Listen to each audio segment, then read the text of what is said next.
ഒരു പോരാളി ഒരിക്കലും തൻ്റെ കൂട്ടരുടെ ചോരയ്ക്ക് പകരം ചോദിക്കാതെ ഇരിക്കില്ലല്ലോ.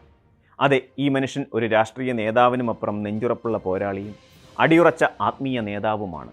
ഇറാൻ്റെ പരമോന്നത നേതാവായ അയത്തുള്ള അലി ഖമനേയി എന്ന സയ്യിദ് അലി ഹുസൈനി ഖമനേയി.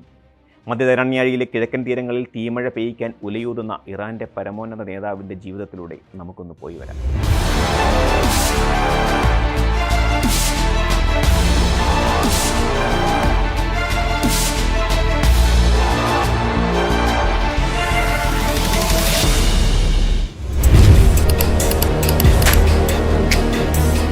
സയ്യിദ് അലി ഹുസൈനി ഖമനേയി വെറുമൊരു നേതാവല്ല, ഇസ്ലാമിക റിപ്പബ്ലിക് ഓഫ് ഇറാൻ്റെ പരമോന്നത നേതാവാണ്.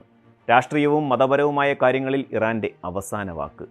മെഡിറ്ററേനിയൻ തീരങ്ങളിലെയും ഗൾഫ് നാടുകളിലെയും ഷിയ പ്രസ്ഥാനങ്ങൾക്കും ആത്മീയ ഗുരുവാണ് ഇറാൻ്റെ പരമോന്നത നേതാവ്.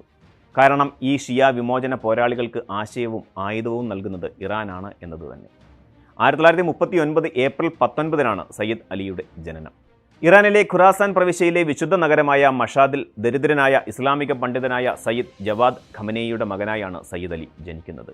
സയ്യിദ് ജവാദ് ഖമനേയി ഖദീജ മിർദാമാദി ദമ്പതികളുടെ 8 മക്കളിൽ രണ്ടാമനാണ് സയ്യിദ് അലി.